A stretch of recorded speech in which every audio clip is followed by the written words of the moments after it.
Shalom semuanya. Kita baru saja meninggalkan tahun 2023 dan masuk tahun yang baru, tahun 2024. Ratapan 3 ayat 21 sampai dengan 26 berkata demikian. Tetapi inilah yang kuperhatikan, sebab itu aku berharap. Tak berkesudahan kasih setia Tuhan, tak habis-habisnya rahmat-Nya. Selalu baru tiap pagi, besar kesetiaanmu. Tuhanlah bagianku, kata jiwaku. Oleh sebab itu aku berharap kepadanya. Tuhan itu baik bagi orang yang berharap kepadanya. Bagi jiwa yang mencari Dia. Baiklah menanti dengan diam pertolongan Tuhan. Judul perikop dari ayat yang kita baca adalah penghiburan dalam penderitaan. Setiap kita di tahun 2023 pasti mengalami dengan apa yang disebutkan sebagai penderitaan. Mungkin ada yang sampai putus asa atau putus pengharapan. Tetapi memasuki tahun 2024, kita harus mengubah paradigma dengan tuntunan Tuhan ini. Dalam ayat yang kita baca tadi, kita mendapatkan pelajaran yaitu pada waktu kita mengalami penderitaan, setelah kita memperhatikan apa yang Tuhan perbuat dalam hidup ini, maka kita akan mendapatkan pengertian sebagai berikut. Tak berkesudahan kasih setia Tuhan, tak habis-habisnya rahmat-Nya, selalu baru tiap pagi, besar kesetiaan Tuhan. Kita sebagai orang yang percaya harus yakin bahwa Tuhan ada di dalam kita. Roh Kudus ada di dalam hati kita. Sebab itu kita harus mengambil keputusan memasuki tahun 2024 untuk hanya berharap kepada Tuhan, tidak kepada yang lain-lain. Tuhan itu baik bagi orang yang berharap kepadanya, bagi orang yang mencari Dia. Dalam menantikan pertolongan Tuhan, kita harus menanti dengan diam, dengan sabar, sampai Tuhan menolong kita. Mazmur 119 ayat 50 berkata, inilah penghiburanku dalam sengsaraku, bahwa janji-Mu memberi aku hidup. Haleluya! Kasih Tuhan tak berkesudahan, tak habis-habisnya rahmat-Nya, selalu baru setiap pagi. Baru setiap pagi, besar setiamu Tuhan, besar setiamu, besar setiamu Tuhan, besar setiamu. Mari kita katakan bersama-sama, Tuhan, saya percaya kasih setiamu selalu baru tiap pagi, selalu baru tiap minggu, selalu baru tiap bulan, selalu baru tiap tahun.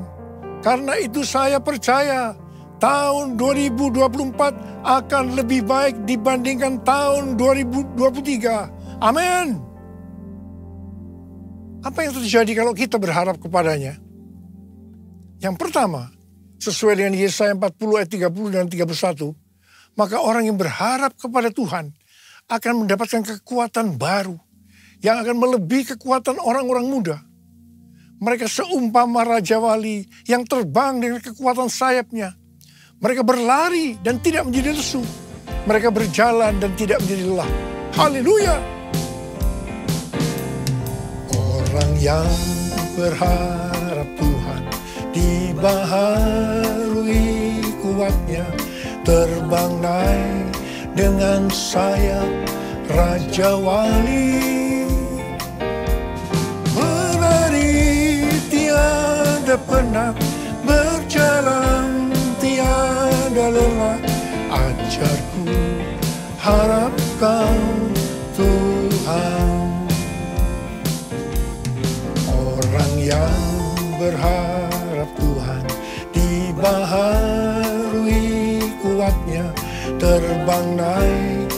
dengan saya, Raja Wali. Menari tiada penat, berjalan tiada lelah, ajarku harapkan Tuhan. Yang kedua, hal yang terjadi kalau kita berharap kepadanya, sesuai dengan Mazmur 37 ayat 23 dan 24 yang berkata, Tuhan menetapkan langkah-langkah orang yang hidupnya berkenan kepadanya. Apabila ia jatuh, tidaklah sampai tergeletak, sebab Tuhan menopang tangannya. Orang yang hidupnya berkenan kepada Tuhan adalah orang yang berharap kepada Tuhan. Bagi orang yang seperti itu, Tuhan akan menetapkan langkah-langkahnya. Dan apabila ia jatuh, tidaklah sampai tergeletak, sebab Tuhan menopang tangannya. Perlu dicatat, sebagai orang-orang yang berkenan kepada Tuhan, kita bisa jatuh ke dalam berbagai macam kegagalan dan masalah. Tetapi Alkitab berkata, kita bisa jatuh, tetapi tidak sampai tergeletak. Sebab Tuhan menopang tangan kita. Katakan haleluya. Tuhan menetapkan langkah-langkah orang yang hidupnya berkenan kepadanya. Apabila ia jatuh, tak sampai tergeletak, sebab Tuhan menopang tangannya. Tangannya, tangannya, oh tangannya, tangannya, sebab Tuhan menopang tangannya. Apabila ia jatuh, tak sampai tergeletak, sebab Tuhan menopang tangannya. Sebab Tuhan menopang tangannya. Tanganku. Sebab Tuhan menopang tanganku. Sekali lagi. Sebab Tuhan menopang tanganku.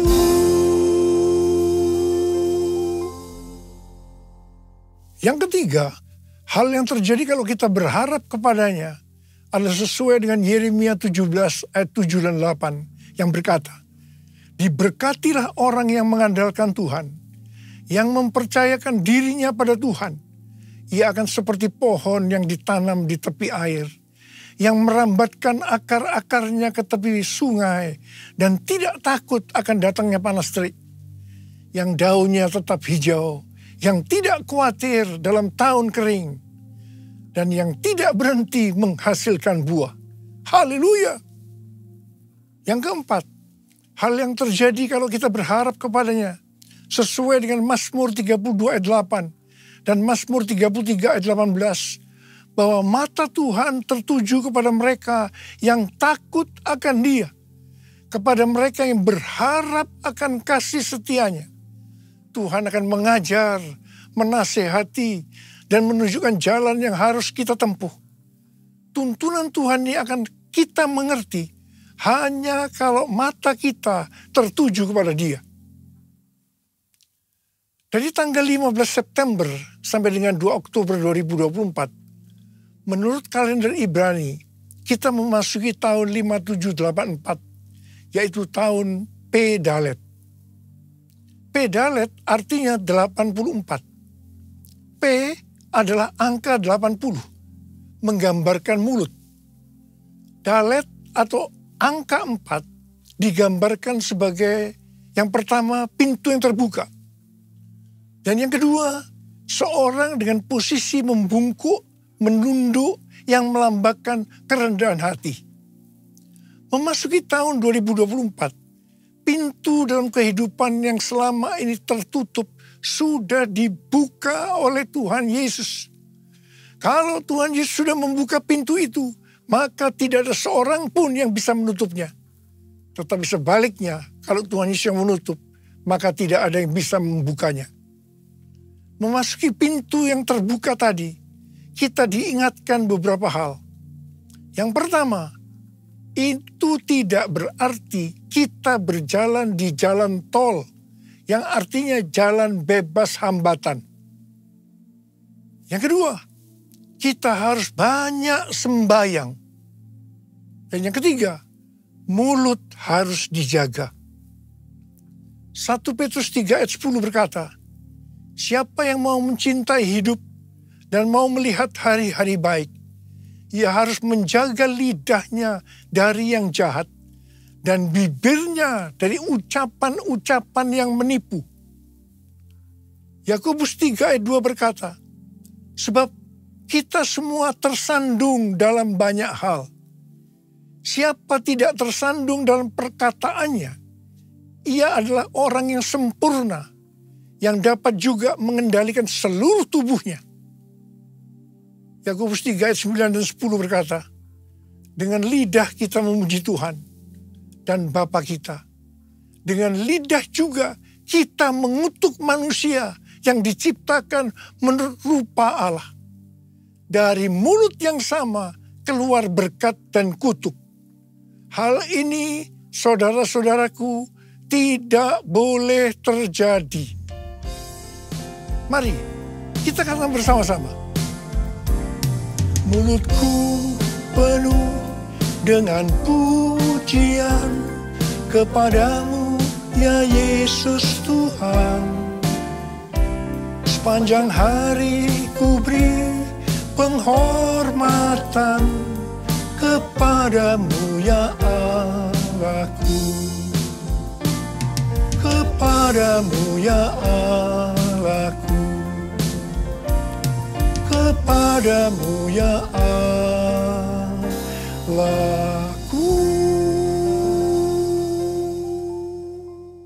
Hal yang keempat yang harus kita perhatikan untuk memasuki pintu yang terbuka adalah kita harus rendah hati.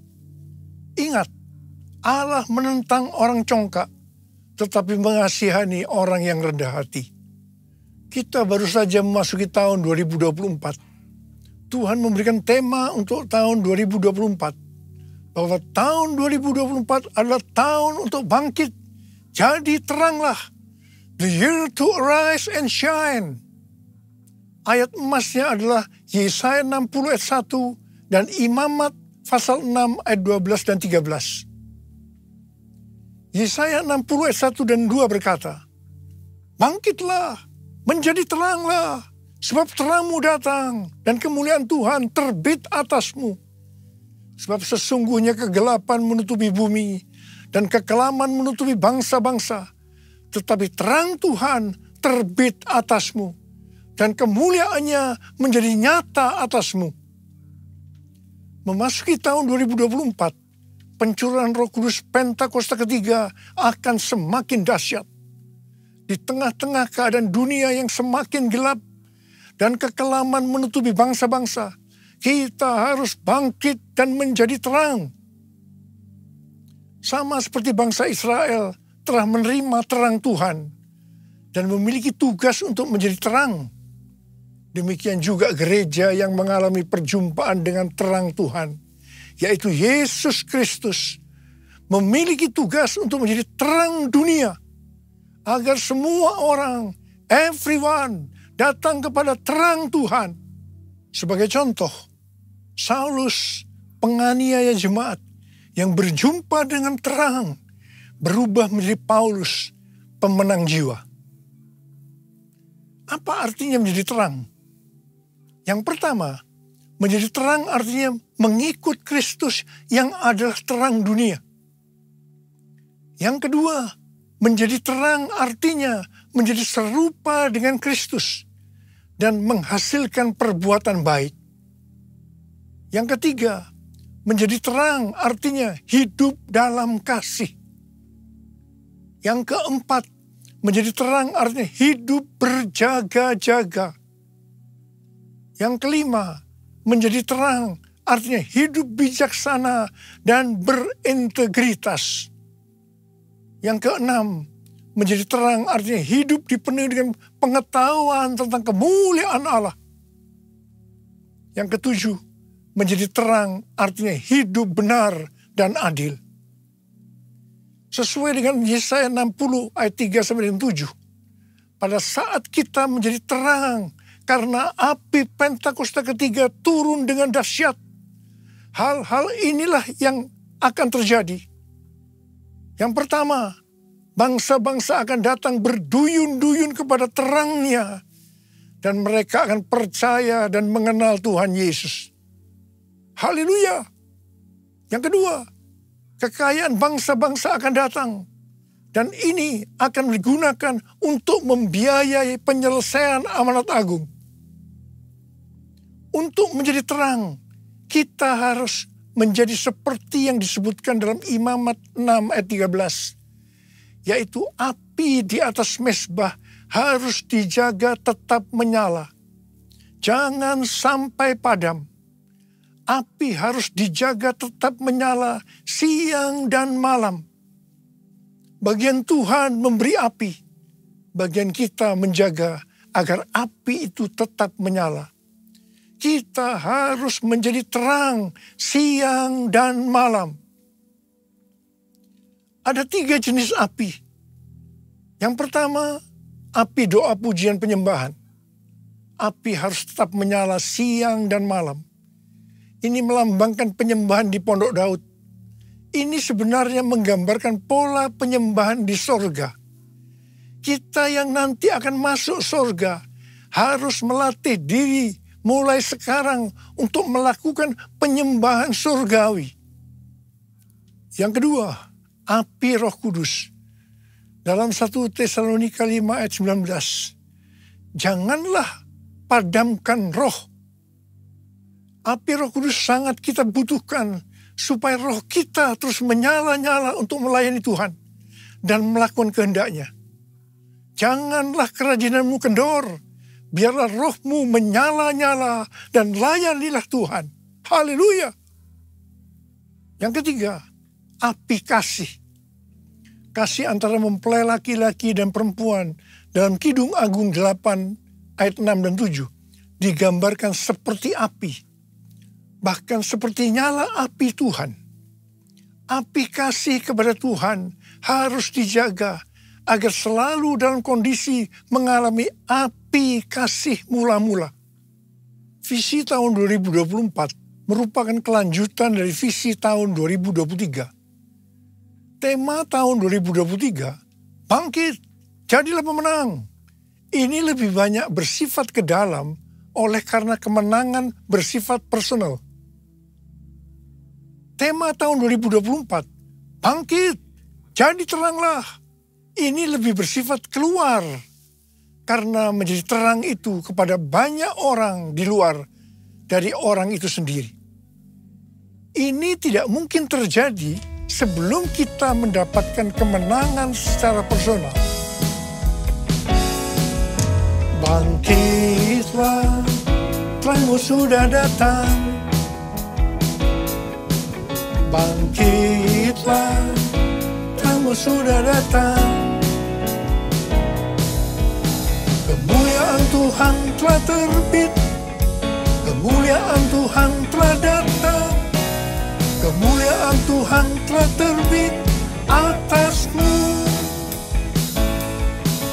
Bangkitlah, terangmu sudah datang. Bangkitlah, terangmu sudah datang. Kemuliaan Tuhan telah terbit. Kemuliaan Tuhan telah datang.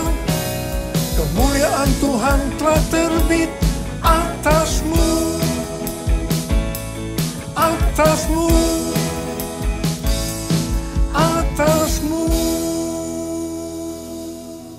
Pastor D adalah seorang nabi yang selalu mendoakan saya sudah lebih dari 3 tahun. Dia mendapatkan nubuatan pada waktu Rosh Hashanah, yaitu 15 September 2023. Dan ini berlaku untuk akhir tahun 2023 sampai tahun 2024. Yang pertama dikatakan, tahun ini adalah tahun tiba-tiba, suddenly. Yang kedua, baptisan api atau pemurnian gerejanya dan turunnya kemuliaan Tuhan akan datang secara tiba-tiba. Yang ketiga, penuaian jiwa akan datang secara cepat. Mereka berbondong-bondong masuk ke dalam kerajaan Allah. Mereka datang dari berbagai lapisan masyarakat, orang tua dan anak-anak muda dari berbagai macam latar belakang. Yang keempat, anak-anak muda menjadi sangat lapar dan penuh gairah untuk Tuhan. Mereka perlu dilatih untuk penyembahan, worship. Mereka akan melihat tanda dan mujizat yang dinyatakan di depan mata mereka. Yang kelima, ini adalah tahun pintu terbuka. Dan melalui pintu itu akan ditemukan tujuan atau destiny ilahi. Yang keenam, ini adalah tahun di mana dunia akan benar-benar mulai melihat dan memiliki pengetahuan tentang kemuliaan Tuhan yang akan melingkupi bumi seperti air menutupi dasar laut. Demikianlah kemuliaan Tuhan datang. Yang ketujuh, Pentakosta ketiga akan dinyatakan seperti belum pernah dilihat atau disaksikan sebelumnya. Karena itu akan terjadi di rumah-rumah melalui penyembahan, sehingga kesembuhan, mujizat-mujizat, dan pencurahan Roh Kudus yang akan menarik jutaan orang ke dalam kerajaan Allah terjadi. Sama seperti para penyembah selalu dipanggil untuk memimpin jalan dalam pertempuran, demikian pula para penyembah akan mempersiapkan jalan bagi Tuhan. Hamba-hamba Tuhan, kenabian dan kerasulan akan bekerja bersama-sama dengan Kristus sebagai batu penjuru. Para nabi akan menubuatkan tentang kedatangan Tuhan. Dan rasul-rasul penyembahan akan mempersiapkan rumah-rumah. Dan kemuliaan Tuhan akan memenuhi tempat ibadah umat, rumah-rumah. Yang kedelapan, goncangan secara natural dan spiritual akan terjadi. Yang kesembilan, akan terjadi peningkatan gempa, letusan gunung berapi, tanda-tanda di langit. Yang kesepuluh, waspadai dan banyak berdoa untuk aktivitas air yang tidak biasa. Banjir, perubahan warna, ini tidak pernah terjadi sebelumnya, baik lokal maupun global. Kunci untuk menghadapi tahun tiba-tiba ini adalah ketaatan radikal terhadap suara Tuhan. Seperti pada zaman Nuh, demikian pula akan terjadi pada saat kedatangan anak manusia. Nuh berjalan bersama Allah, maka kita juga harus melakukannya. Ada berapa banyak di antara saudara yang akan berkata, tahun 2024 saya akan berjanji untuk taat secara radikal terhadap suara Tuhan. Angkat tangan saudara. Mari kita katakan bersama-sama. Bagi Allah selama-lamanya. Bagi Allah selama-lamanya. Bagi Allah selama-lamanya. Amin. Bagi Allah. Bagi Allah selama-lamanya. Bagi Allah selama-lamanya. Bagi Allah selama-lamanya. Amin. Mari kita berbahasa roh. Berbahasa roh. Mari kita berbahasa roh. Berbahasa roh.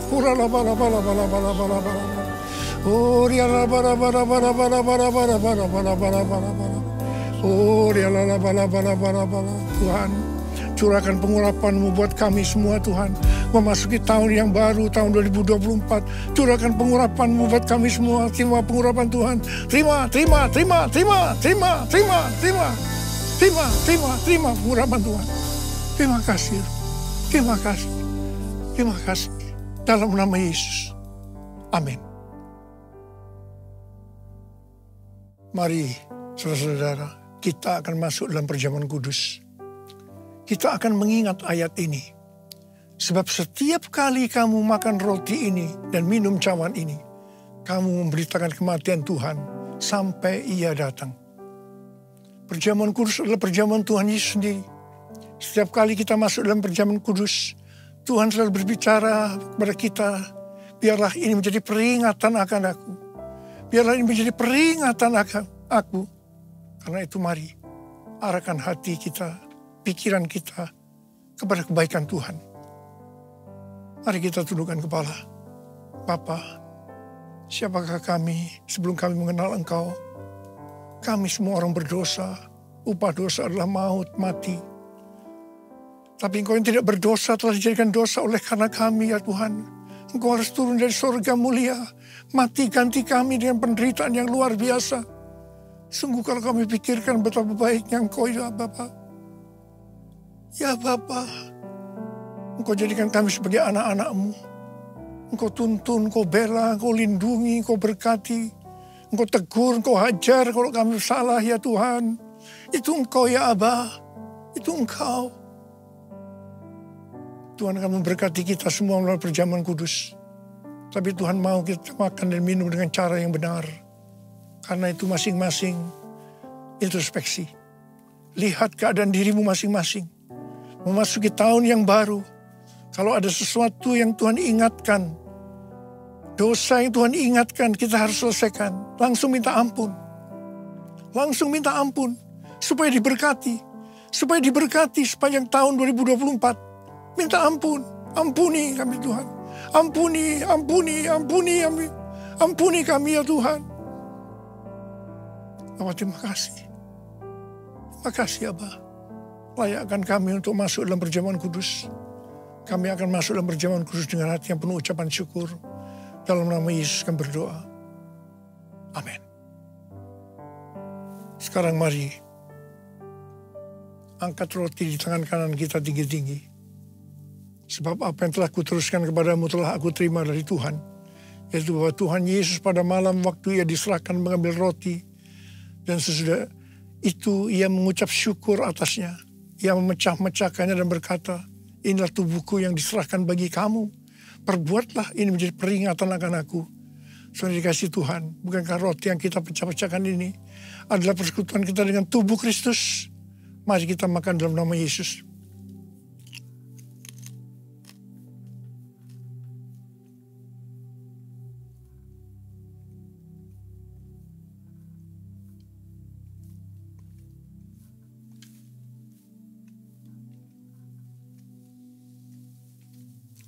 Sekarang angkat cawan di tangan kanan kita tinggi-tinggi. Demikian juga yang mengambil cawan sudah makan lalu berkata, cawan ini adalah perjanjian baru yang dimeteraikan oleh darahku. Perbuatlah ini. Setiap kali kamu meminumnya menjadi peringatan akan aku. Saudara dikasih Tuhan, bukankah cawan pengucapan syukur? Yang atasnya kita ucapkan syukur adalah persekutuan kita dengan darah Yesus. Mari kita minum dalam nama Yesus.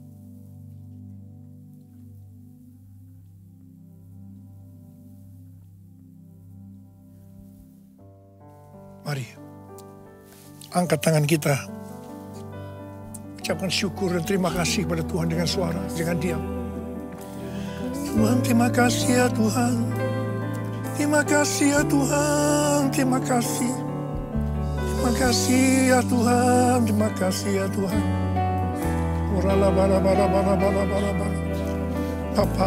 Bapa, terima kasih. Memasuki tahun 2024, tahun yang baru Tuhan. Engkau menyembuhkan yang sakit.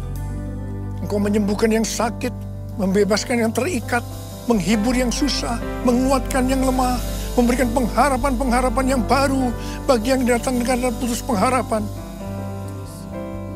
Terima kasih Tuhan. Sembuh dalam nama Yesus. Sembuh dalam nama Yesus. Sembuh dalam nama Yesus. Terima kasih. Terima kasih. Terima kasih. Yesusku, terima kasih Yesusku. Puji syukur hanya bagi Tuhanku. Terima kasih Yesusku, terima kasih. Yesusku, puji syukur hanya bagi Tuhanku. Terima kasih. Terima kasih Yesusku. Terima kasih Yesusku. Puji syukur hanya bagi Tuhanku. Terima kasih Yesusku. Terima kasih Yesusku. Puji syukur hanya bagi Tuhanku. Puji syukur hanya bagi Tuhanku. Puji syukur hanya bagi Tuhanku.